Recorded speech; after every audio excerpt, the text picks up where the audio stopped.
어제 저녁 시간에 우리가 아담과 하와가 그 죽은 원인은 선악과에 들어있던 무슨 독소 때문에 죽은 것도 아니고 뭐 어떤 다른 영향이 아니고 선악과가 무엇을 상징하는 것이라고 그랬습니까?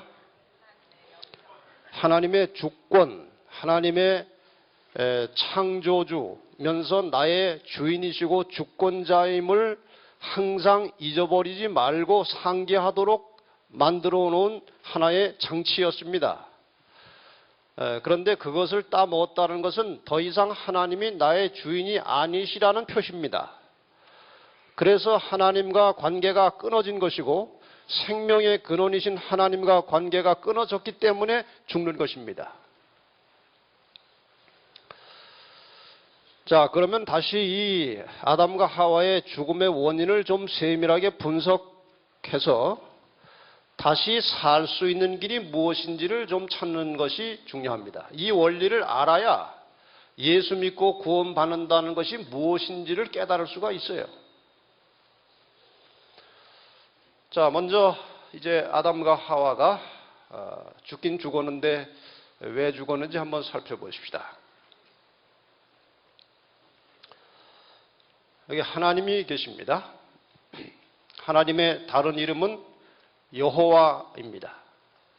여호와라고 하는 것은 그 뜻이 스스로 있는 자라는 뜻이고 어디에도 연관되지 않고 어디에도 근거하지 않고 어디에도 기대지 않고 생명을 스스로 소유하신 스스로 계신 분, 그것이 여호와라는 이름이에요.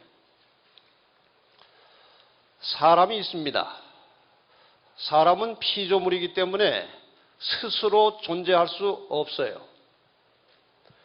그래서 하나님께서 생기를 불어 넣으셔서 사람이 살아서 움직이는 것이고 그 생명은 자기 것이 아니고 하나님께로부터 빌려온 것입니다.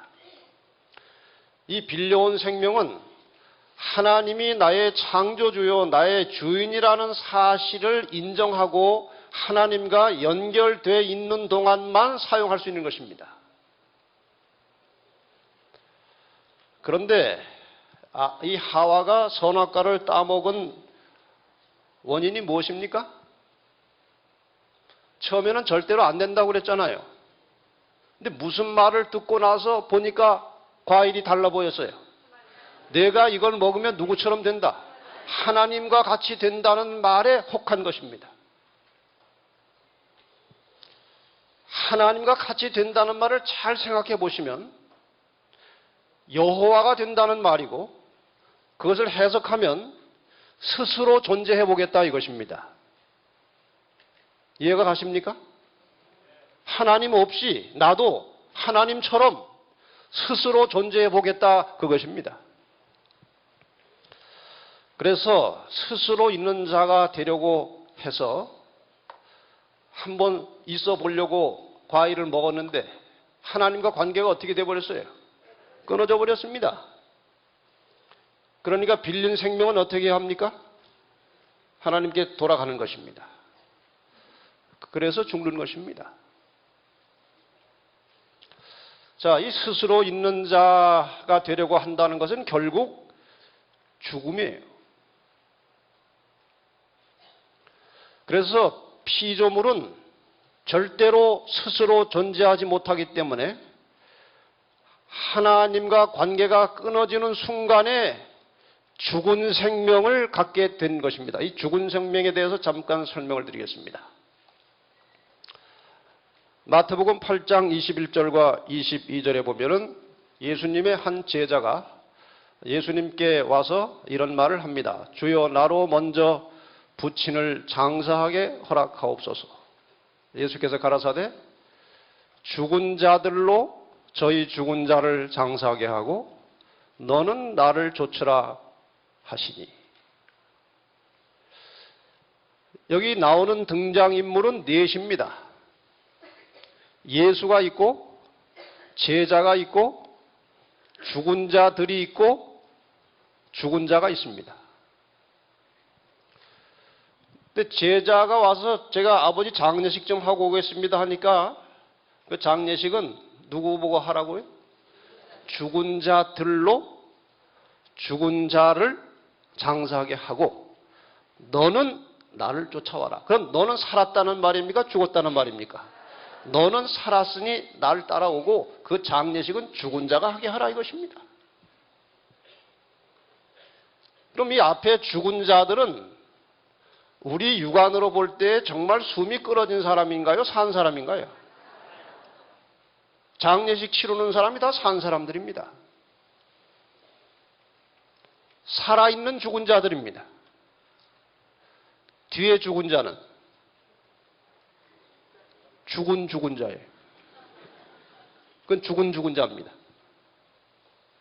그런데 예수님께서 보실 때는 그 살아있는 자들이나 죽은 자나 다 뭐예요?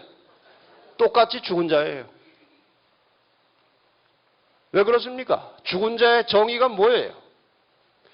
예수 그리스도를 통해서 하나님과 연결되지 않은 상태 자체가 죽은 것입니다. 이제 이 사실을 깨닫고 나면 사는 것이 무엇인지 좀 더 우리는 확실히 깨달을 수가 있어요. 피조물은 결국 스스로 존재하지 못하고 방금 말씀드린 죽은 생명을 가지고 사는 것입니다. 로마서 6장 23절에 보면은 우리가 잘 아는 유명한 말씀이 나옵니다. 죄의 삭은 무엇이요? 사망이요. 왜 죽는다는 말입니까? 죄 때문에 죽는다는 말입니다. 무슨 죄입니까? 무슨 죄 때문에 사람이 죽는 것입니까? 여기 사람을 죽게 하는 죄는 도둑질하는 것도 아니고 간음하는 것도 아니고 살인하는 것도 아닙니다. 그러한 모든 우리가 보기에 죄된 행위라고 나오는 것은 하나님과 분리돼서 사는 결과지 그것 때문에 죽는 것은 아닙니다. 사람을 죽게 하는 죄는 무엇이냐? 그것은 하나님 없이 스스로 존재하려고 하는 것이 죽은 것입니다. 생명의 근원이신 하나님과 분리되는 것 자체가 그건 죽은 것입니다. 하나님과 같이 되려고 하는 시도는 아주 노골적인 말로 바꾸면 자살입니다. 하나님과 분리되어서 살려고 하는 의도는 자살입니다. 죽는 것입니다. 그런데 많은 사람들이 하나님이 되려고 하는 그 동기는 아니지만 자기를 높이려고 하는 동기는 다 가지고 있어요. 그걸 우리가 교만이라고 합니다. 교만. 이 자기를 높이려고 하는 이 교만이라고 하는 동기는 계속 끝없이 올라가다가 마지막은 자기가 하나님이 되려고 하는 것입니다. 근데 이것이 얼마나 무서운 죄인가 하면은 루스벨도 자기를 높이려고 하다가 그 영광을 다 뺏기고 쫓겨나고 이 지구의 사망과 불행을 가져왔습니다. 하와도 자기를 높이려고 하다가 하나님처럼 되려고 하다가 결국 이 불행과 죽음을 가져갔습니다. 똑같이 오늘 여러분이나 저도 끊임없이 투쟁해야 될 원수는 자기의 자만심과 교만심과 싸워야 하는 것입니다. 하나님이 그것을 아주 싫어하십니다. 하나님이 왜 교만을 싫어하시는지 아십니까? 저 교만해가지고 가만두면은 내 자리 차지하겠는데 그래서 그러십니까? 그건 있을 수도 없는 일이에요. 하나님이 교만을 미워하시고 싫어하시는 것은 교만심을 가진 사람은 하나님을 인정하지 않고 하나님을 믿지 않기 때문에 멸망받을 수밖에 없어요. 그래서 사랑의 하나님은 교만하여 멸망당하는 것을 싫어하시는 것입니다. 그래서 하나님이 교만을 싫어하시는 거예요. 신명기 8장 14절에 보면은 두렵건대 내 마음이 교만하여 내 하나님 여호와를 잊어버릴까 하노라. 교만하면 하나님이 떠나가는 것입니다.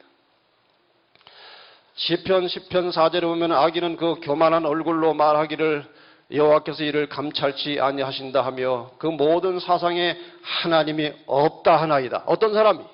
교만한 사람이. 잠언 16장 5절에 보면은 교만한 자를 여호와께서 미워하시니. 여러분, 이 미워한다는 말은 사랑과 관계가 있어요, 없어요? 미워하는 건 사랑하기 때문에 미움이 오는 것입니다. 사랑하지 않으면 미워하지 않고 관심이 없어져 버려요. 하나님께서 우리를 사랑하시고 구원하시기 위해서 그런 마음을 가지고 계시기 때문에 교만하여 죽으려고 하는 사람을 하나님이 미워하시는 것입니다. 잠언 16장 18절 같이 한번 읽어볼까요? 시작. 교만은 배망의 선봉이요 거만한 마음은 넘어짐의 앞잡이니라. 말라기 4장 1절에도 교만한 자와 악을 행하는 자는 다 촉에 같을 것이라. 여러분, 교만하십니까? 자기 자랑하기 좋아하십니까? 자기 자랑할 거 없으면 자식 자랑도 하십니까? 사람에게 이 마음이 있어요. 근데 저는 이걸 가지고 참 고민을 많이 해요. 왜 하나님이 나는 그러기 싫은데 왜 이런 마음을 주셨느냐? 그게 참 의문이에요. 근데 제가 어느 날 제 나름대로 해답을 하나 찾아서 위로를 받고 있습니다. 이 사람이 자꾸 이렇게 자기를 높이고자 하는 마음이 사람에게 본성 속에 있어요. 본성. 이런 본성은 다 하나님이 부여하신 겁니다. 근데 이게 어디서 온 것인가? 이제 제 나름대로 해석입니다.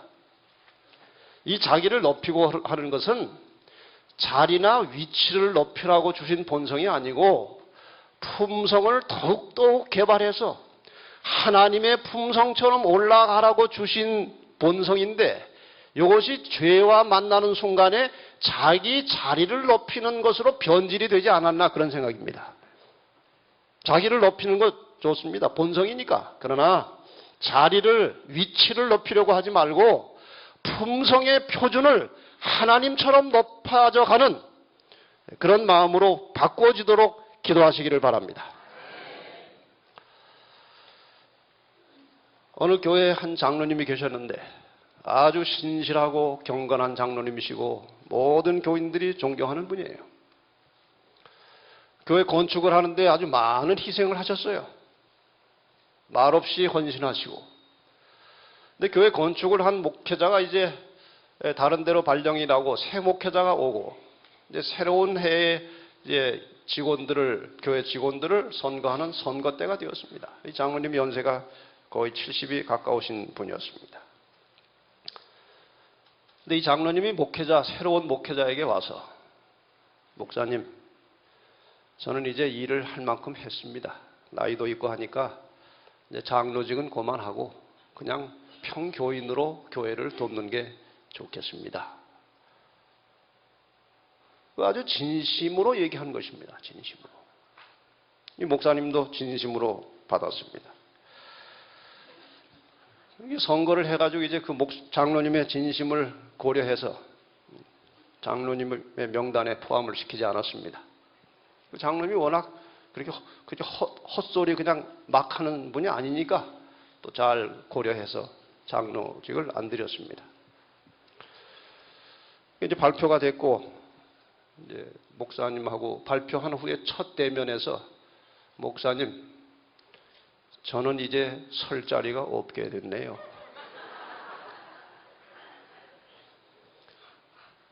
먼저 장로직을 그만하겠다는 것도 진심이고 이것도 진심이에요. 사람이 이런 것입니다.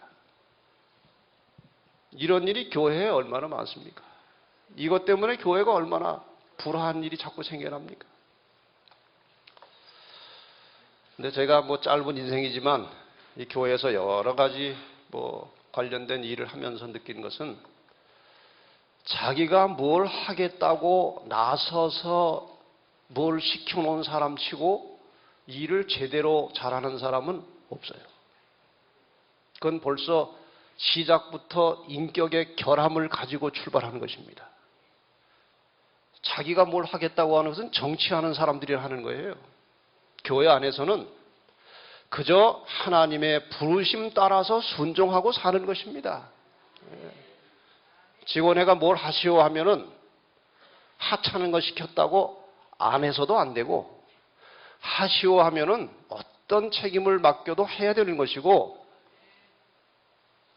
생명이 하나님의 것인데 그 생명의 주인이 하라고 하면 하는 것이고, 주인이 하지 말라고 하면 하지 마는 것입니다. 그것이 그리스도인의 생활이에요. 그래서 우리는 다시 한번 말씀드립니다. 뭐를 하려고 나서지도 말 것이요, 부르심이 있을 때 거절하지 말고 순종하는 것입니다. 하라고 하는 사람을 시켰을 때 혹시 그 사람이 일을 아주 잘하는 경우도 물론 있습니다. 그런데 결과는 자기가 하겠다고 나섰기 때문에 기를 써서 잘을 하지만 그 모든 결과에 대한 영광을 자기가 잡아먹기 때문에 문제예요. 그렇습니까? 그런 거예요. 그래서 늘 겸손한 마음으로 하나님의 부르심에 순종함으로 교회의 일을 하시도록, 모든 결과에 대해서는 그 부르심을 주신 하나님께 감사하며 사는 것이 신사적이고 신실한 그리스도인의 모습인 것을 가슴 깊이 새기시기를 바랍니다. 그래서 성경은 말하기를 어리석은 자는 그 마음에 이르기를 하나님이 없다 하도다. 시편 14편 1절. 다시 말하면 자기 교만을 제대로 조절할 줄 모르는 사람은 아무리 유능하고 공부를 잘해도 머리가 나쁜 것입니다. 정말 생각이 깊고 머리가 있는 사람은 그 인간의 본성을 잘 조절하고 하나님의 도움을 힘입어서 겸손하게 사는 것입니다. 이 파스칼이라고 하는 사람이 철학자지만 그 말년에 아주 신실한 크리스찬으로서 아주 좋은 말들을 많이 했는데, 그 중에 하나가 이것입니다. 신을 알고 있는 사람들 중에는, 다시 말하면 하나님을 믿고 사는 사람들 중에는 두 부류가 있다. 영리하거나 어리석은 것과는 상관없이 마음이 가난한 사람과 진정으로 현명한 사람들이다. 이걸 합치면은 마음이 가난하고 현명한 사람들이 하나님을 진정으로 믿는다는 것입니다. 지금 우리가 이렇게 하나님을 믿으면서, 그것도 보통 교회가 아니고 온갖 사람들이 그냥 이상한 눈으로 보고 근처에도 오기 싫어하는 꼭 뿔난 사람처럼 보고 벌러지같이 쳐다보는 제7일 안식일 예수 재림 교인으로서 신앙을 지키고 산다는 것은 정말 마음이 겸손하고 현명하지 않으면 선택할 수 없는 길이에요. 그러고 보니까 여러분이 참 머리가 좋아 보이십니다. 어떻게 하다가 이렇게 안식일 교인이 되셨습니까?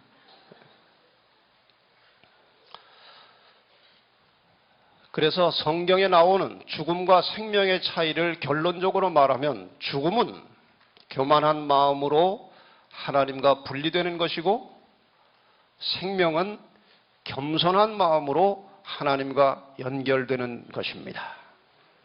하나님을 나의 주권자로, 나의 창조자로 영접하여 그분과 함께 연결되는 순간에 우리는 죽은 자에서 산 자로 바뀌는 것입니다. 여호와께서는 자기 백성을 기뻐하시며 겸손한 자를 구원으로 아름답게 하심이로다. 시편 149편 4절. 겸손한 자를 하나님께서 사랑하시고 구원해 주십니다. 그래서 이러한 하나님을 믿고 생명을 얻게 되는 이 원리를 그 생명의 근원이신 예수님께서 아주 적절한 말로 쉽게 설명해 놓으신 성경절이 요한복음 5장 24절입니다. 내가, 예수님께서 진실로 진실로 너희에게 이르노니 내 말을 듣고 또 나 보내신 예수님을 보내신 이가 누굽니까?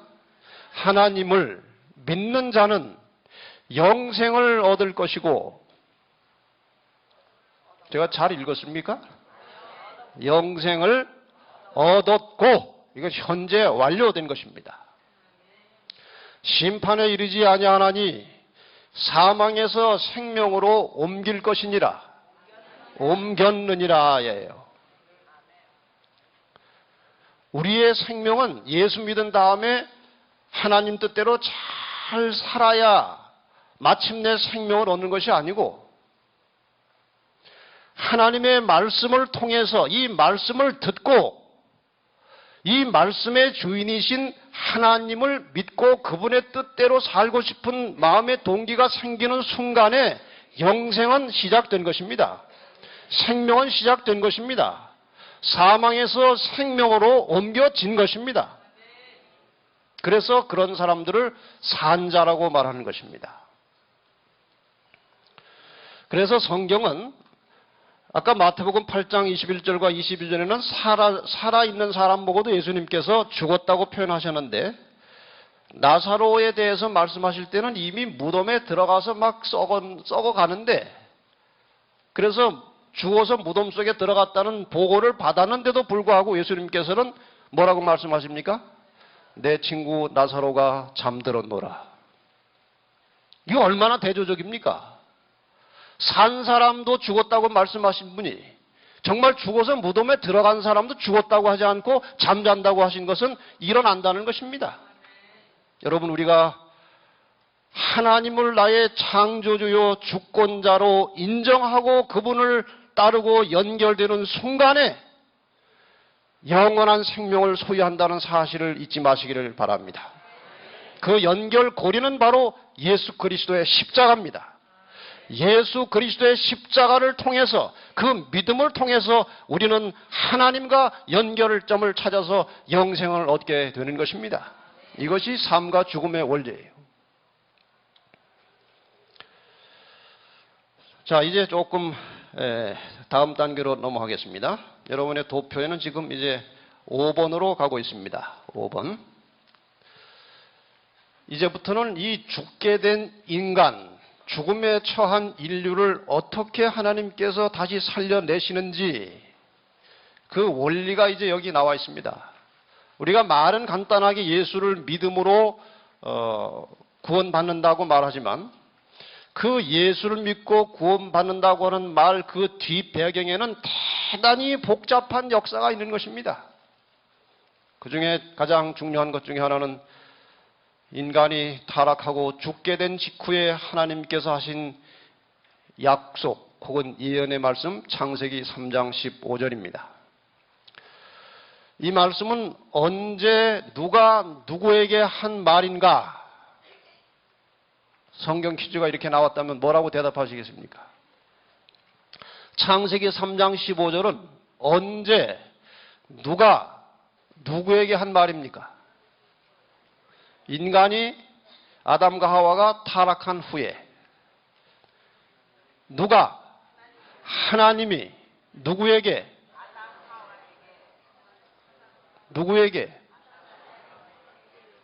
지금 틀린 답이 막 나오기 때문에 제가 잠깐 기다린 겁니다. 누구에게?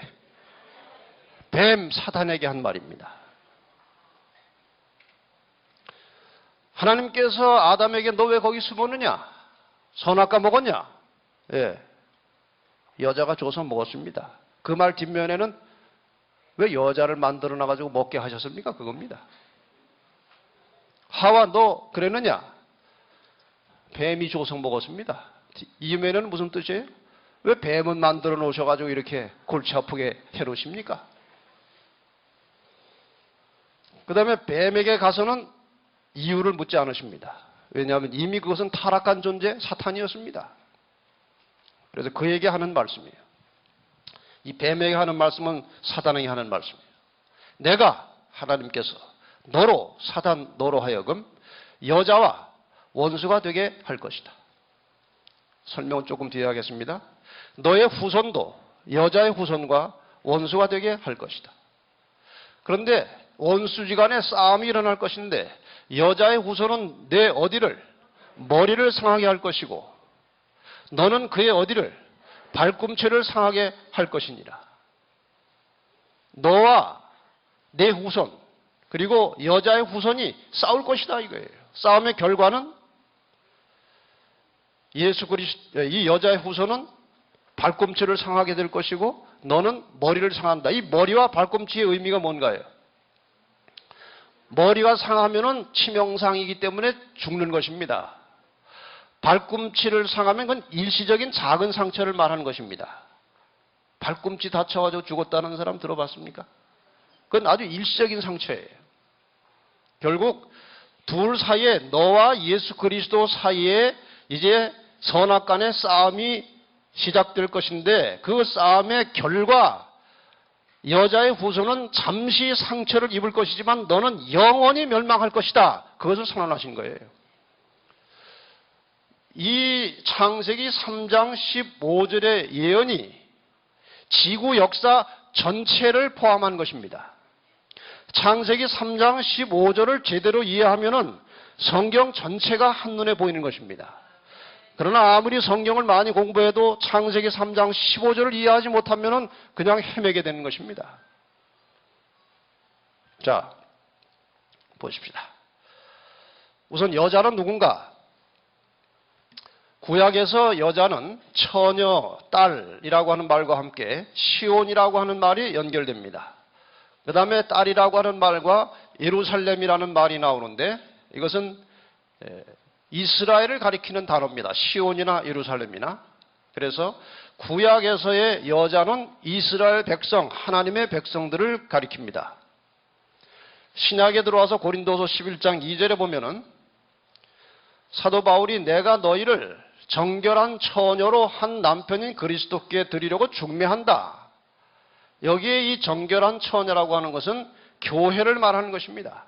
여자, 교회를 말하는 것이에요. 그래서 신약에서의 여자는 교회를 가리키는 것입니다. 다 합치면 여자라고 하는 것은 이 땅에서 하나님의 뜻을 깨닫고 하나님의 뜻을 이루어가는 하나님의 백성들을 여자라고 표현해 놓은 것입니다. 용에 대해서는 우리가 이미 직접적으로 계시록 20장 2절의 설명을 확인할 수 있습니다. 용을 잡으니 곧 옛 뱀이요 마귀요 사탄이라. 용은 사탄입니다. 뱀, 용 다 사탄입니다. 그 다음에 중요한 것은 여자의 후손이 누군가 하는 것입니다. 갈라디아 4장 4절에 보면은 때가 참에 하나님이 그 아들을 보내사 어디에게서 나게 하셨다고요? 여자에게서 나게 하셨다.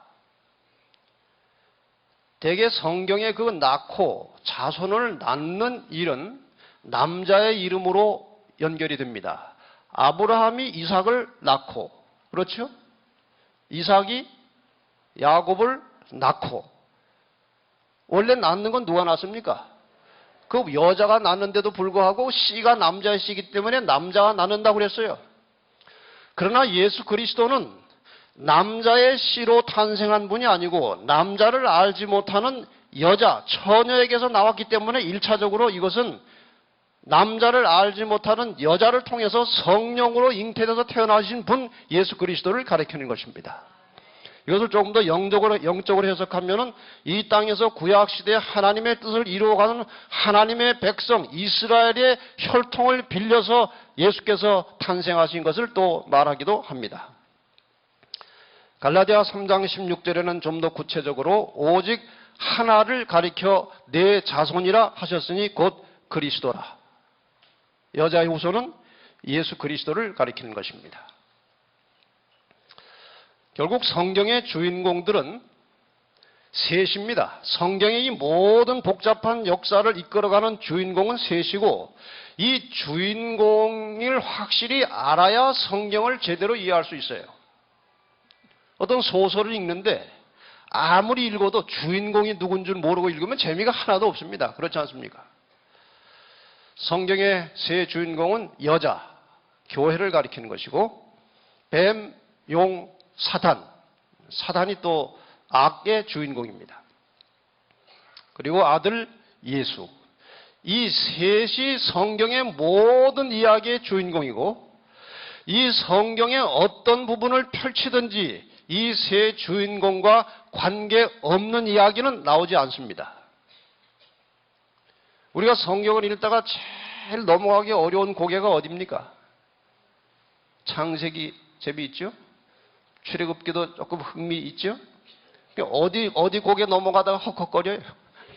레위기 고개 넘어가다가 주저앉아요. 워낙 복잡하거든요. 그 복잡한 것 중에 제일 이해하기 힘든 것이 각종 제사들입니다. 절기들. 그것은 이 세 주인공 중에 누구와 관계되는 거예요? 예수와 관계된 거예요. 여러분, 레위기는 모세 오경 5개 중에서 창세기, 출애굽기, 레위기, 민수기, 신명기지요. 이 히브리 문학 사상에 보면은 이런 책들을 편집할 때 가장 중요한 것을 가운데 두는 습성이 있습니다. 오경 중에서 제일 중요한 것이 레위기예요. 이 속에 핵심이 들어있어요. 레위기 중에서도 그 가장 중심 부분에 들어가면 제사 제도에 관한 얘기가 나오는데 그게 가장 중요한 것입니다. 왜냐하면 그곳에서 우리는 인간을 구원하시는 예수 그리스도를 만날 수 있는 것입니다. 어쨌든 성경의 모든 이야기는 이 세 주인공과 관련을 가지고 있다는 것입니다. 그런데 사탄에게 하나님께서 너의 후손이라는 말을 썼어요. 너의 후손. 너 여자의 후손과 원수가 될 것이다. 그럼 지금 여자나 여자의 후손 그리고 뱀에 대해서는 이제 설명을 드렸는데 이 뱀의 후손은 누군가 하는 것입니다. 뱀은 어두움의 세력의 주관자입니다. 사탄입니다. 어두움의 세력은 자기 본체를 드러내지 않습니다. 예수 그리스도는 온 세상에 드러난 바 되었습니다. 십자가에 달려 돌아가심으로 온 세상이 바라볼 수 있는 대상이 되었어요. 하나님의 교회는 높이 십자가를 세우고 온 땅에 드러나 있습니다. 그러나 사탄의 어둠의 세력은 아무도 내가 나와서 사탄의 세력이라고 말하지 않아요. 근데 요즘 이제 말세가 돼서 그런지 사탄을 찬양하는 사람들이 자꾸 일어나고 사탄 교회도 지어지고 있습니다. 사탄을 숭배하는 사람들이에요. 그러나 원래 이 어둠의 세력은 자기 본체를 사탄은 드러나지 않아요. 뒷조정만 하고 있는 것입니다. 그래서 이 사탄은 드러나지 않고 이 땅에 자기를 대신해서 일할 대리자를 은근히 이제 포섭을 해서 이용을 하는 것이 사탄의 전략입니다. 그럼 이 땅에서 사탄의 대리자로서 뱀의 후손으로서 일하고 있는 세력인지 아닌지를 어떻게 알 수 있습니까? 사탄의 세력인지 아닌지 어떻게 알 수 있어요? 하나님의 참 백성들, 교회를 공격하고 핍박하는 세력이 나타나면 그것은 뱀의 후손입니다. 교회가 무슨 잘못을 합니까? 이 교회를 공격하고 교회를 핍박하는 공개적인 세력이 나타나면 그것은 사탄의 대리자입니다. 이것은 세상에만 있는 것이 아니고 교회 안에도 있습니다. 교회 안에도 있어요. 정말 신실하게 신앙대로 말씀대로 잘 사는 사람들한테 괜히 시비 걸어가지고 괴롭히는 사람이 있어요. 그 사단입니다. 여러분, 내가 하나님의 자녀처럼 보이지만 사단의 일을 하지 않도록 깨어 기도하시기 바랍니다. 자기도 모르는 사이에 사단의 편으로 넘어간다는 거예요. 그게 무서운 것입니다. 이 땅에서 여자와 여자의 후손을 공격하는 모든 세력과 권세들은 뱀의 후손입니다. 이건 우리가 역사를 통해서 이제 다 확인이 되는 것입니다. 결국 선악의 싸움은 여자와 뱀이 싸우는 것인데 여자의 후손과 뱀의 후손이 싸우는 것인데 지금 쭉 설명드린 대로요. 마지막 결론은 여자의 후손은 일시적인 상처를 입지만 궁극적으로 승리한다는 것은 예수께서 십자가에 돌아가심으로 상처를 입으셨지만 부활하셔서 승천하실 것을 예언하고 있는 것입니다. 머리를 상한다고 하는 것은 마침내 사탄과 그 모든 세력들은 치명적인 상처를 입고 영원히 멸망당할 것을 말하고 있는 것입니다. 선악의 싸움이 아주 치열하고 하나님의 백성들이 이 땅에서 숱한 고생과 고난의 길을 갈 것이 다 예고되어 있습니다. 그러나 싸움의 결과는 이미 결정이 나 있습니다. 누가 이깁니까? 하나님의 백성들이 이기는 것입니다. 그래서 성도들에게 인내가 필요하다는 것입니다. 이미 인내하고 계속 끝까지 가면 승리할 것은 보장이 되어 있는 것입니다. 여러분, 조금 힘들고 어렵더라도 끝까지 참으시면 마침내 승리하실 것입니다. 잘 견디시기를 바랍니다. 정말 우리가 예수 믿고 살기가 참 쉽지가 않아요. 어떤 분들은 정말 먹고 살기 생계가 어려운 것입니다. 화요일날 저녁에 교회를 가야 되는데 이거 뭐 어떻게 생계가 안 되는 것입니다. 그렇다고 화요일날 교회 안 가도 되니까 장사 잘 하시오, 그게 아닙니다. 어렵다는 이야기입니다.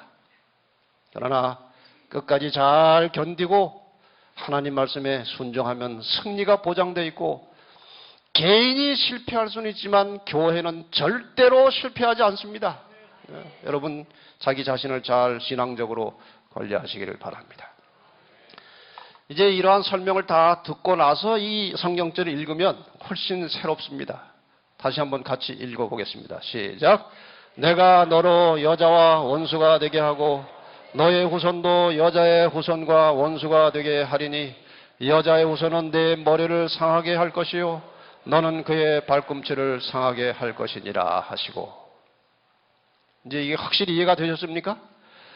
앞으로 나오는 이제 모든 성경 이야기는 이 여자의 후손과 용이 싸우는 역사가 나오는 것이고, 여러분이 가진 도표 역시 어제 설명드린 대로 동그라미 윗부분은 여자의 후손이 인간을 구원하기 위해서 하는 일들이고, 동그라미 아랫부분은 사탄이 인간을 멸망으로 끌고 가려고 하는 일들입니다. 그렇게 잘 염두에 두시고 번호를 하나씩 나오겠습니다. 결국 선악의 싸움의 내막은 이것입니다. 지금 여기 7개의 문장이 나오는데 아브라함 이후로 이 7개의 문장 전체가 성경의 역사입니다. 다시 한번 이 성경 전체의 역사를 한번 살펴보십시다. 이 창세기 3장 15절을 배경으로 해서, 첫째, 하나님께서는 여자의 후손을 보내시기 위하여 씨를 준비하셨는데 그 씨로 택함을 받은 사람이 누구였습니까? 아브라함이었습니다. 이제 메시아, 여자의 후손을 지구상에 내려보내야 되는데 인간의 혈통을 통해서 가셔야 합니다. 그런데 뭐가 좋아야 합니까? 첫 번 씨가 좋아야 하는 것입니다. 그래서 이 지구상에 있는 사람 중에 가장 신실하고 믿음 있고 하나님과 친밀하게 교제하고 사는 사람을 찾으시다가 마침내 누구를 찾았어요? 아브라함을 찾았습니다. 아브라함 참 성품이 좋은 사람이에요. 성경을 보면은. 근데 한 가지 성경이 참 신뢰가 가는 책은요, 신뢰가 가는 이유는 이렇게 적어도 하나님이 인간에게 주시는 메시지인데도 또 하나님이 사용하시는 사람들이 성경에 나오는데 하나님이 사용하는 사람이 실수하고 잘못한 것까지 전부 다 기록해 놨어요. 이게 얼마나 정직한 책입니까? 이게 사람이 꾸민 책이라면요, 다윗, 성경에 보면요, 하나님의 마음에 합한 자라는 말이 제일 자주 나오는 사람이 누구예요? 다윗이에요.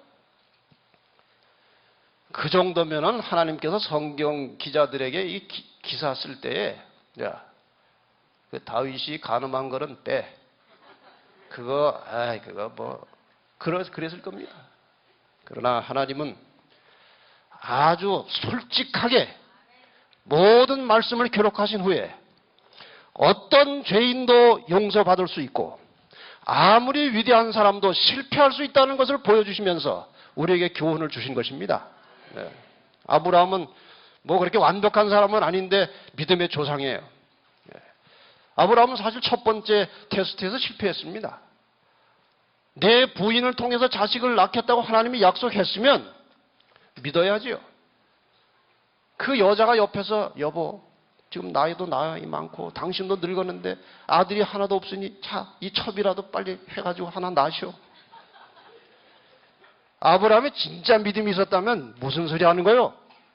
하나님이 우리를 통해서 주시겠다고 하셨는데 당신이 낳을 것이니까 기다리라고 그래야 돼요. 근데 여자가 그냥 하도 긁어대니까 귀찮아가지고 알았어 하고 이스마엘을 낳았어요. 그러니 이건 실패작입니다. 그 이스마엘의 후손이 지금 아랍 사람들 아닙니까? 그런 것도 실패했고 또 어디 가가지고 그 왕한테 자기 죽을까봐 부인을 뭐라고 또 속여요? 누이라고 속이고 이게 인간적인 약점이 있음에도 불구하고 그 신실한 사람이었나 봐요. 어쨌든 이 아브라함이 조상으로 부름을 받았습니다. 여자의 후손은 아브라함으로 시작된 이스라엘 민족을 통해서 태어날 것이고 뱀 사단은 그들을 멸절시키기 위해서 이스라엘 민족을 멸절시키기 위해서 왜 멸절시켜야 됩니까? 이스라엘 민족을 가만히 살려두면 그 민족을 통해서 누가 나와요? 여자의 후손이 나와요. 그 여자의 후손이 나오면 자기 어디를 상하게 합니까? 머리를 상하게 하는 것입니다. 그러니까 여자의 후손이 태어나기 전에 이스라엘 민족을 멸절하려고 하는 것입니다. 이것이 사단의 1차적인 전략이었어요. 나중에 이제 그 이야기가 다시 나옵니다. 그래서 그 이스라엘 민족을 멸절시키기 위해서 이스라엘 주변의 강대한 국가들을 이용해서 끊임없이 이스라엘을 괴롭힙니다. 그러나 세 번째, 사단의 온갖 방해에도 불구하고 여자의 후손 예수는 예언을 따라 정한 시기에 정한 장소에 태어났습니다. 다니엘 8장과 9장에 나오는 2300주야를 연구하면은 예수님께서 나타나실 시기까지 딱 나와 있습니다. 그 시기 정확한 시간에 정한 예언된 장소 베들레헴에서 태어나셨습니다.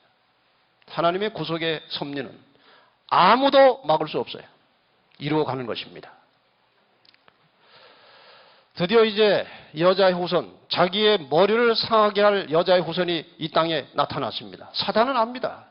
성경을 그렇게 많이 연구하고 예언을 공부했던 이스라엘 백성들은 그 예언의 초점인 메시아를 못 알아봤지만 사탄은 압니다.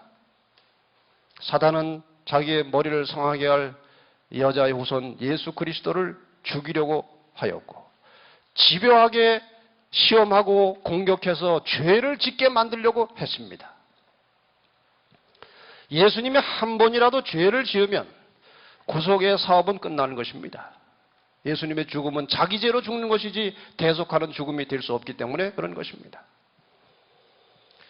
그러나 예수 그리스도께서는 끝까지 죄를 극복하시고 무죄하신 중에 십자가에 돌아가셨고 인류의 죄를 대속하셨으며 다시 온다는 약속을 남기시고 하늘로 가셨습니다. 네. 여러분 예수님께서 하늘에 가실 때에 몰래 갔습니까? 몰래 갔습니까? 그럼 사람들이 다 의심할 겁니다.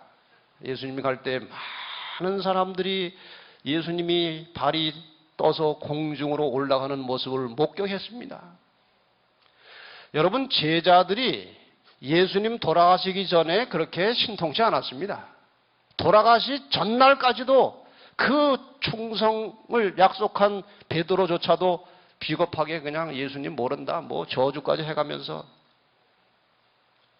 다 도망가고 그러던 제자들이 나중에 그 달라진 모습을 보면 엄청난 사람으로 달라졌습니다. 그것은 바로 돌아가신 예수께서 살아나셔서 그들에게 나타나셨고 그분이 하늘로 가시면서 하시는 약속을 분명하게 들었고 보았습니다. 그래서 죽어도 다시 산다고 하는 그리고 하늘에 우리들의 자리가 있다고 하는 사실을 제자들이 확인한 다음에는 죽음을 내놓고 목숨을 걸고 그리스도의 증인이 되었습니다. 예수님께서 공개적으로 올라가셨는데 어디로 가셨습니까? 올라가셔서 어디로 가셨습니까? 예? 거기에 하나님의 나라가 있는 것입니다. 하나님의 나라가 있어요. 예수님이 그리로 가시는 것이에요. 지금 거기 계십니다. 우리를 위해서 중보하고 계십니다. 그리고 중보 사역이 끝나면 다시 오실 것입니다. 그 다음에 사단의 전략은 뭘까요? 이 여자의 후손 예수를 죽이려고 계속 애를 썼는데, 시험에 들게 하려고 애를 썼는데 시험에 안 들고 무지하신 중에 죽었기 때문에 죄인을 대속하는 죽음을 치르시고 그 공격 대상이 하늘로 가버렸으니까 그 다음 사단의 전략이 무엇일까요? 이 땅에서 예수를 믿고 예수를 증거하는 사람들, 교회를 죽이는 것입니다. 사단은 예수를 통해서 이 땅에 남겨진 여자 교회를 멸절하기 위하여 필사의 노력을 해왔고 할 것이지만 교회가 마침내 승리할 것입니다. 교회는 절대로 패배하지 않습니다. 그리고 마지막에 예수께서는 승리한 성도들을 구원하시기 위하여 재림하십니다. 이게 아브라함부터 계시록까지 이야기입니다. 지금 여기에 나오는 이야기를 이번 기간 중에 좀 더 자세하게 공부해서 지구 역사가 지금까지 걸어온 길과 앞으로 어떻게 결말이 날지를 좀 더 복습하고 상세하게 확인과 확신을 가지고 돌아가셔서 정말 열정적이고 말씀을 사랑하고 순종하는 그런 성도들이 되었으면 좋겠습니다. 이제 죄악의 역사가 시작되었습니다. 아담과 하와는 여자의 후손을 낳을 것이라고 하는 그 약속을 받고 에덴 동산에서 나와서 그 첫 아들이 여자의 후손이기를 바랬습니다. 근데 그가 누구였습니까? 가인이었습니다. 그 다음에 낳은 아들이 아벨입니다. 우리가 성경에 나오는 이름을 보고 아마 아담과 하와가 아담이 930세까지 살았습니까? 아이는 한 300년 이상, 400년 가까이 낳았겠지요? 무수하게 많은 아이를 낳았을 것입니다. 근데 그 아이들 이름이 다 나옵니까? 아니요. 성경에는 구속의 사역에 적절하게 필요한 이름만 나옵니다. 또 이스라엘 백성의 그 불필요한 것 같은 이름이 많이 나오는 것은 그 족보의 정확성을 입증하려고 나오는 것이에요. 꾸며낸 이야기가 아니고 사실 그대로를 정확하게 이제 표현하기 위해서 나오는 것입니다. 어쨌든 지금 이 가인과 아벨과 셋, 이 세 아들이 구속사에 등장하는 아담의 아들들입니다. 제사를 드리기 시작합니다. 제사를 통해서 하나님과 연결된다는 사실을 알고 있기 때문에 아벨은 새끼 양을 잡아서 제사를 드렸고 가인은 땅의 소산을 가지고 하나님께 드렸다고 되어 있습니다. 새끼 양을 잡아서 제사 드리는 것은 가죽옷으로부터 시작된 어린 양의 희생을 통한 속죄를 상징하는 하나님의 법이었고 땅의 소산을 가져온 것은 인간의 생각을 섞어서 하나님과 연결하려고 하는 인간적인 시도였습니다. 구원은 구원의 주체자이신 하나님이 시키는 대로 해야 구원이 되는 것입니다. 이 구원의 방법을 사람들이 적당하게 자꾸 바꾸려고 하는 시도가 요즘에 있어가지고 뭐 종교다원주의다. 그래서 꼭 뭐 기독교에만 구원이 있느냐. 뭐 어떤 종교든지 양심적으로 깨끗하게 살다 보면 구원받는 게 아니냐. 그거는 너무나 위험한 시도입니다.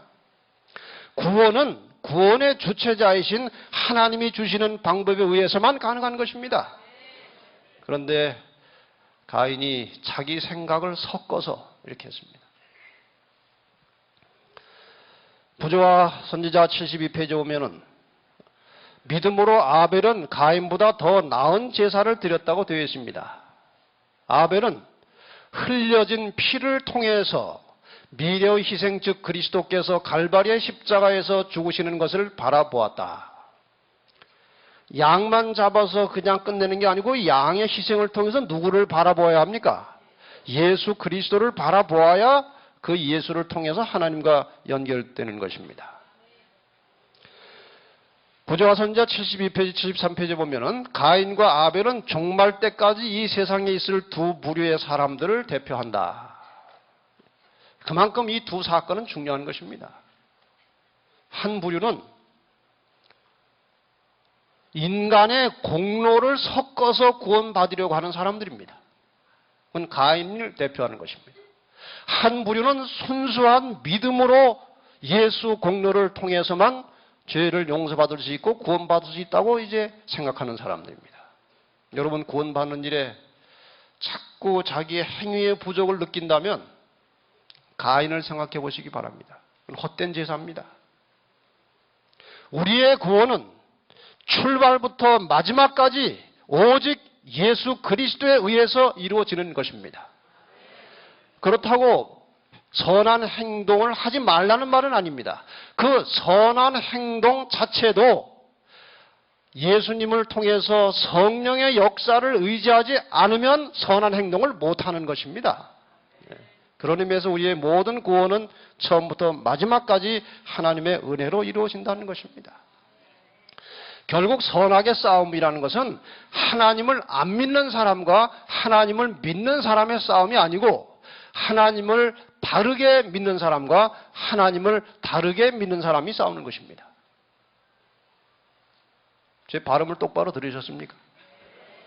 선악의 싸움은 하나님을 어떻게 바르게 믿는 사람과 하나님을 다르게 믿는 사람이 싸우는 게 선악의 싸움이에요.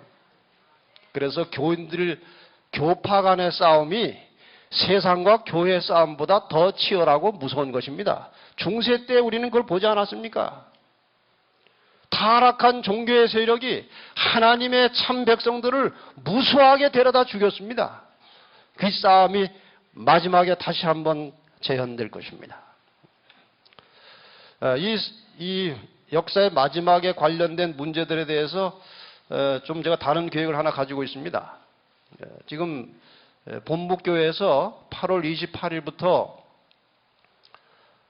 연속 5안식일에 걸쳐서 이제 평신도 신학을 특별히 기획을 했는데 이제 한 텀은 했고 그 두 번째 기획에 이제 저를 보고 좀 부탁을 해가지고 제가 이 역사의 마지막에 일어나는 중요한 사건들을 세부적으로 다루면서 이 시대에 대처해서 재림을 기다리는 사람들이 어떤 믿음으로 어떻게 살아야 될 것이냐 이 문제를 한 안식일에 2시간씩 해가지고 10시간을 지금 계획을 하고 있습니다. 그러니까 그런 문제를 상세하게 좀 더 공부하시려면 그때 오시면 되고 나중에 그 안내문을 이제 나눠드릴 것입니다. 어쨌든 이 가인과 아벨의 싸움은 하나님 믿는 사람들 간의 싸움인데 어떤 일이 벌어졌습니까? 그들이 들에 있을 때 가인이 그 아벨을 어떻게 했어요? 쳐 죽이니라. 이런 일이 계속 있을 것을 요한복음은 기록하고 있습니다. 공동번역 요한복음 16장 2절에 보면 그리고 너희를 죽이는 사람들이 그런 짓을 하고도 그것이 오히려 하나님을 섬기는 일이라고 생각할 때가 올 것이다. 이건 중세 때 한번 지나갔고 마지막 역사에 다시 한번 나타날 것인데 하나님 믿는 사람을 죽이면서 이것이 하나님의 뜻이다. 그런 세상이 온다는 것입니다. 이것이 가인과 아벨의 싸움이에요. 드디어 아벨의 그 죽음에 대한 슬픔이 극도에 달했고 정말 고난의 시련의 시간을 보내던 아담과 하와의 가정에 또 하나의 아들이 태어나는데 그가 누구입니까? 셋입니다.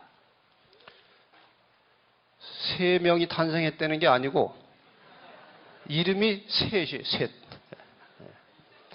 하나님께서는 아담에게 또 다른 아들을 주셨다. 그는 하나님의 약속의 상속자요 영적 상속권의 사자가 될 것이었다. 이 셋을 통해서 나타나는 아들이 누굽니까? 여러 대를 거쳐서 나타난 아들이 아브라함이에요. 드디어 메시아의 선조는 사실 셋입니다. 셋. 네. 그렇게 이제 역사가 지나가면서 사람들은 점점 악하게 되었습니다. 창세기 6장 1절로 3절에 보면은 사람이 땅 위에 번성하기 시작할 때 그들에게서 딸들이 나니 하나님의 아들들이 사람의 딸들의 아름다움을 보고 자기들의 좋아하는 모든 자로 아내를 삼는지라. 여호와께서 가라사대 나의 신이 영원히 사람과 함께 하지 아니하리니 이는 그들이 육체가 됨이라. 그러나 그들의 날은 120년이 되리라 하시니라. 세월이 지나면서 사람들은 점점 악하기 시작했습니다. 하나님의 아들과 사람의 딸들의 결합은 하나님의 백성과 세속의 사람들이 타협하고 결합하는 것입니다. 어떤 사람이 하나님의 아들을 천사로 말하고 천사와 사람이 뭐 이렇게 결혼 비슷하게 한 것으로 하는데 절대 그런 말이 아닙니다. 하나님의 자녀들과 세상의 사람들이 교제하고 결합하는 것을 말하는 것입니다. 더 이상 이제 하나님의 은혜가 작용할 수 있는 여건이 아니 되었고 하나님께서 그래서 사람을 다 이제 심판해서 쓸어버리려고 계획을 하셨습니다. 사람의 죄악이 세상의 관함과 그 마음의 모든 생각이 계획이 항상 악할 뿐임을 보시고 이제 쓸어버리려고 한 것입니다. 누가 이제 선택을 받았습니까? 노아입니다. 이 당시 사람들이 얼마나 극도로 죄악에 달했는지 노아의 집 한 집만 빼놓고는 다 죄로 물들어서 노아마저 사단에게 넘어가 버리면 하나님은 할 일이 없게 된 것입니다. 구속의 역사가 끝나는 것입니다. 이 성경의 역사를 보면 하나님께서 인간의 자유의지의 모든 것을 맡기고 진행이 되다가 구속 사업의 위기가 닥치면 하나님께서 사람을 일으켜서 이제 새 출발을 하십니다. 그게 어제 말씀드렸던 반복되는 역사입니다. 심판한 날을 작정하셨다고 했는데 하나님은 심판을 하십니다. 공이지만 심판하시는데 심판을 하시는 것은 그 죄인을 죽이는 것이 목적이 아니고 의인을 살려서 구원하는 것이 목적이고 심판은 그 결과로 나타나는 것이라고 말씀을 드렸습니다. 하나님께서는 이렇게 요청하십니다. 에스겔 18장 31절 32절에 너희는 범한 모든 죄악을 버리고 마음과 영을 새롭게 할지어다. 이스라엘 족속아 너희가 어찌하여 죽고자 하느냐. 나 주 여호와가 말하노라. 죽는 자의 죽는 것은 내가 기뻐하지 아니하노니 너희는 스스로 돌이키고 살지니라. 하나님은 모든 사람이 구원받기를 원하십니다. 이 하나님의 사랑과 열망이 사람을 구원하려고 하는데 그 구원의 끝까지 들어오지 않는 사람은 죄와 하나님은 같이 존재할 수 없기 때문에 죄를 끊어버리는 것입니다. 드디어 노아가 이제 이 기별을 받고 120년 동안 사람에게 설득을 했지만 아무도 돌아오지 않았습니다. 하나님은 120년의 기회를 주어도 한 사람도 한 집도 돌아오지 않을 것을 아셨을까요? 모르셨을까요? 아셨어요. 그래서 120년 기간 안 주고 즉결 처리해도 하나님 편에서는 법적으로 하자가 없었어요. 그럼에도 불구하고 120년의 유예 기간을 주시는 것은 하나님이 인간의 구속 사역을 이루어 가시는데 사람이 이해할 수 있도록 역사하시는 것입니다. 사람이 하나님이 어떤 분인지를 좀 더 깊이 이해하기를 바라시면서 일을 하시는 것입니다. 그래서 120년의 기간을 또 헛되이 주신 것입니다. 드디어 날이 찼습니다. 이상한 일이 벌어지는 것입니다. 이 완성된 방주를 향해서 숲속으로부터 많은 짐승들과 새들이 날라 들어가는데 줄을 서서 질서정연하게 들어가는 것입니다. 너무나 놀라운 장면이 벌어지는 것입니다. 그런데 그것도 정결한 짐승은 암수 둘씩 해서 7쌍, 부정한 짐승은 암수해서 1쌍. 정확하게 이 법칙이 지켜지면서 짐승들이 방주로 저절로 들어가는 것입니다. 누가 지금 인도하신다는 증거입니까? 하나님께서 이들을 지금 끌고 가시는 것입니다. 이것은 홍수가 반드시 올 것이라는 징조였습니다. 그러나 저러한 징조를 보고도 사람들은 돌이키지 않았습니다. 드디어 비는 쏟아졌고 저 큰 배 안에는 노아의 8 식구만 들어가는 것입니다. 저런 일이 올 것이라고 믿지를 않았습니다.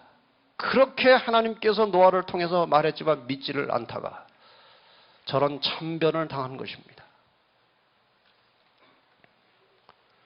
여러분, 지금 우리가 하나님을 어떻게 믿고 사느냐? 지금 우리의 모습 속에는 별로 차이가 없는 것처럼 보이지만 나중에 심판이 임하는 날, 주님이 오시는 날, 그 모습은 저렇게 될 것입니다. 얼마나 안타깝습니까?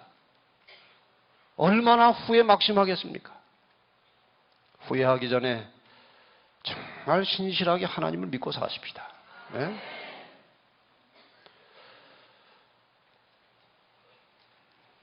방주에서 식구들이 이제 나왔습니다. 오랜 세월이 흘렀습니다. 다시 이제 엉뚱한 일을 하는데 바벨탑을 쌓는 것입니다. 원래는 바벨탑이 아니지만 또 말하되 자 성과 대를 쌓아 대꼭대기를 하늘에 닿게 하여 우리의 이름을 내고 온 지면에 흩어짐을 면하자.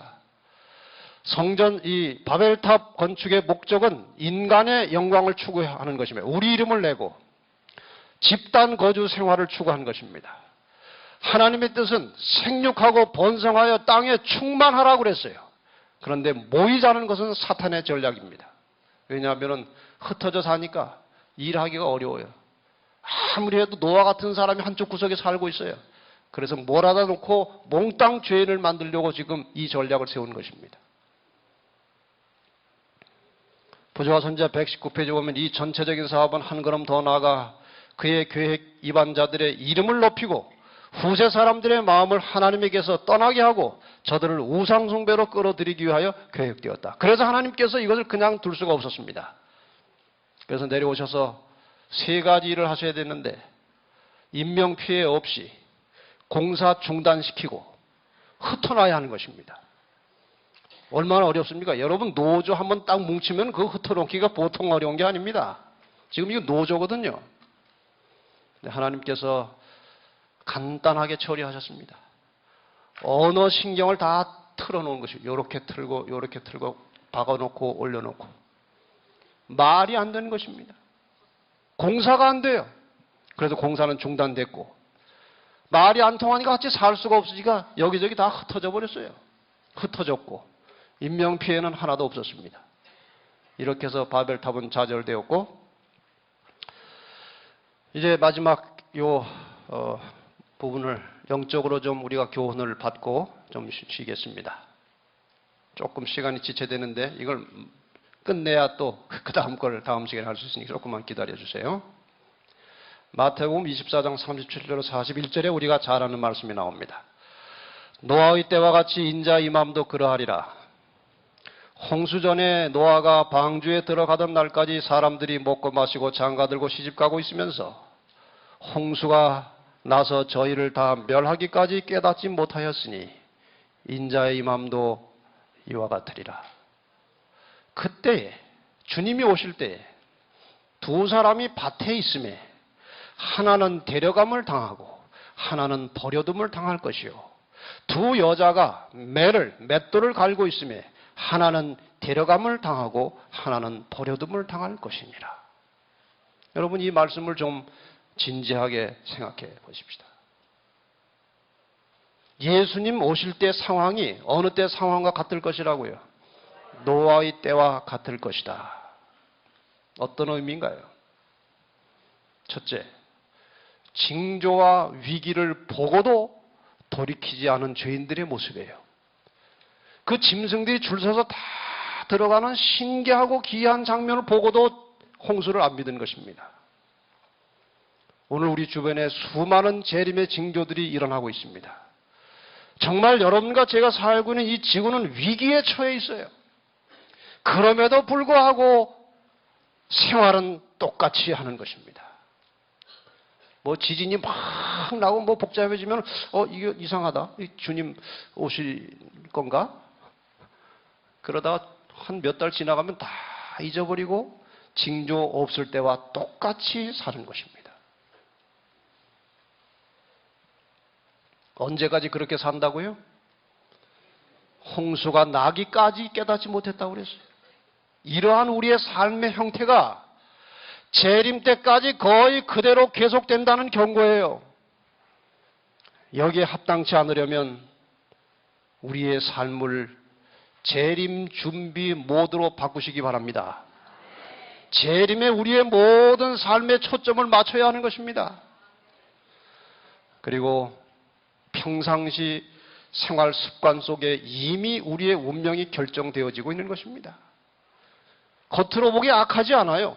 두 사람이 밭을 갈고 있다. 이 두 사람이 다 신실하고 선량한 사람이었습니다. 그러나 하나는 데려감을 당하고 하나는 버려둠을 당했다. 두 여자가 아주 열심히 일을 했습니다. 맷돌을 갈고 있는데 한 사람은 가고 한 사람은 버리게 되었다. 이것은 거기 와서 맷돌을 가는 모습은 똑같았지만 개인적인 신앙 생활은 달랐던 것입니다. 여러분, 말씀 중심으로 하나님 중심으로 사시기를 바랍니다. 너희는 스스로 조심하라. 그렇지 않으면 방탕함과 술 취함과 생활의 염려로 마음이 둔하여지고 뜻밖의 그날이 덫과 같이 너에게 임하리라. 이날은 재림의 날은 온 지구상에 거하는 모든 사람에게 임하리라. 이러므로 너희는 장차 올 이 모든 일을 능히 피하고 인자 앞에 서도록 항상 기도하며 깨어 있으라 하시니라. 스스로 조심하라는 말은 각자 알아서 잘 하라는 것입니다. 나는 이번에 목사님을 잘못 만나가지고 내 신앙에 너무나 많은 손해를 보고 있어. 그러다가 타락을 했어요. 예수님이 그런데 오셨어요. 너 왜 그랬냐? 2005년도에 제가 목사를 잘못 만나가지고 너무 마음이 안 맞아가지고 목사한테 실망하고 하다가 제가 이 모양 이 꼴이 됐습니다. 그 목사 데리고 와봐. 그러시겠습니까? No. 내가 그래서 스스로 조심하라고 그러지 않았느냐? 각자 자기의 믿음으로 구원받는 것입니다. 내가 어느 장로님 때문에 실망스러워가지고 교회를 떠났다. 그거는 아무런 변명이 되지 않습니다. 스스로 각자 알아서 자기 신앙을 잘 지키라는 것입니다. 우리에게 성경도 있고 연의 신도 있고 하늘도 있고 얼마든지 우리는 우리의 신앙을 지킬 수 있는 것입니다. 핑계하지 말고 자기 신앙에 충실하시되 항상 기도하며 깨어있으라고 말씀하십니다. 한 이야기를 드리고 쉬겠습니다. 청둥오리가 떼를 지어 이동하고 있었습니다. 철이 돼가지고. 이제 쫙 날아가다가 배가 좀 고파가지고 이제 한 곳에 앉아서 어디 곡식더미에 가가지고 영양 보충을 하고 있었어요. 콩. 근데 이게 굉장히 맛있는 거예요. 이제 떠날 시간이 돼가지고 다 이제 이동하는데 고참 오리 한 마리가 좀 더 먹고 싶어가지고, 야, 너희들 먼저 가. 내가 뭐 길 뻔히 다, 내가 이게 한두 번 다닌 길이냐? 내가 다 아니까 너희들 먼저 가. 내가 나중에 갈 테니까. 그게 앉아가지고 콩을 주워면서 먹었어요. 얼마나 맛있는지. 한 2, 3일 지난 다음에 이제 가야 되겠다. 배가 불러서. 그리고 올라가는데 뜨질 않아요. 뜨질 않아. 왜? 살이 쪄가지고. 체중이 너무 오버돼가지고. 날개짓을 해도 안 올라가는 것입니다. 여러분, 재림 때 많은 사람들이 너무 세상의 것을 많이 취하고 살다가 비대해져가지고 승천을 하려니 발이 안 떨어지는 날이 올지 모릅니다. 여러분, 모든 세속적인 것들을 다 줄여내고 영적으로 다이어트를 해놓으시기 바랍니다. 아주 단출하게 언제라도 세상을 떠나서 미련 없이 갈 수 있도록 항상 단출하게 성천 준비하고 사시다가 주님 오시는 그날에 아주 가볍게 성천에서 하늘까지 가시기를 바랍니다. 네, 이제 잠깐 기도하고 마치겠습니다.